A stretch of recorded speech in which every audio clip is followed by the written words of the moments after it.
guys, I'm back. Ito nga pala si Murphy saka si Molly. At ngayon ay maglulolo.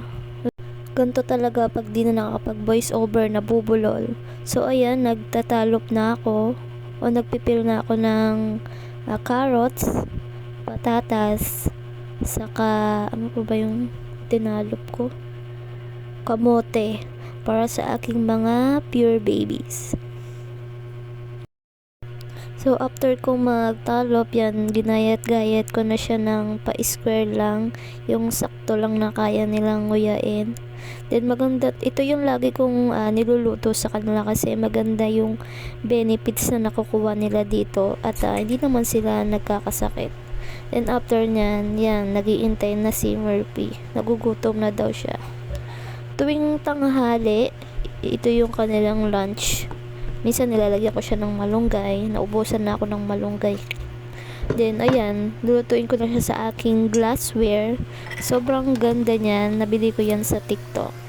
Ilagay ko na lang sa comment. Then, ayan. Nilagyan ko siya ng isang itlog. Lagi ko nilalagyan ng itlog kasi maganda rin yung benefit sa kanila nito. Then, after nyan, habang nagluluto ako, iniisip ko naman kung ano yung uulamin ko mamaya. Syempre gulay din, 'di ba? Then habang hindi pa siya kumukulo, naglaro-laro muna kami.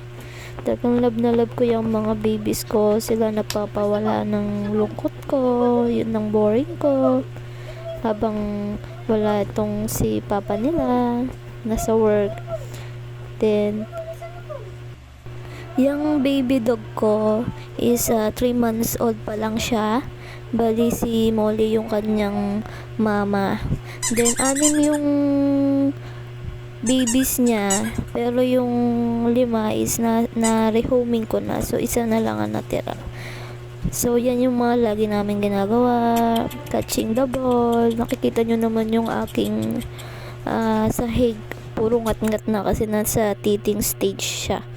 Then ayan, habang kumukulo na, malapit na siyang maluto at kitang-kita nyo naman napakaganda magluto sa gantong lutuan, no? Kahit di nyo natanggalin ang takip, kitang-kita nyo na ang ganda, basta ang ganda ng kulay niya. Sarap magluto. Then, ayan nga, luto na. Kinuha ko na yung lagay ng pagkain nila.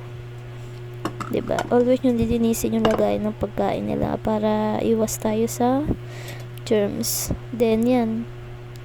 Salin-salin na palalamigin ko muna siya para hindi sila mapaso. Then nilagyan ko rin siya ng ng konting dog food para naman mas heavy meal. Tuwing tanghali talaga is dinadamihan ko yung kain nila. Then sa gabi dog food na lang. Then light meal na lang yun para kunti lang yung ipoops nila sa gabi at hindi na ako maabala sa lilinis nung kanilang mga dumi. Then ayan na, nagiintay na nga itong isa at yung isa naman si mommy dog.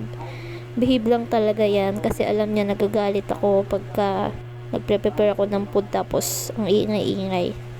At ibinigay ko na nga. Kala mo hindi pinapakain, gutom na gutom. Then ayun na, tinawag ko na rin si Molly.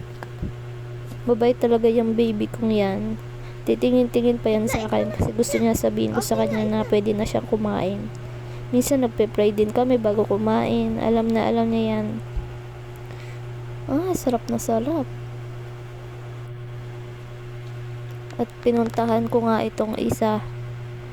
O, diba? Hindi na maistorbo. Then, yun lang po. Maraming salamat.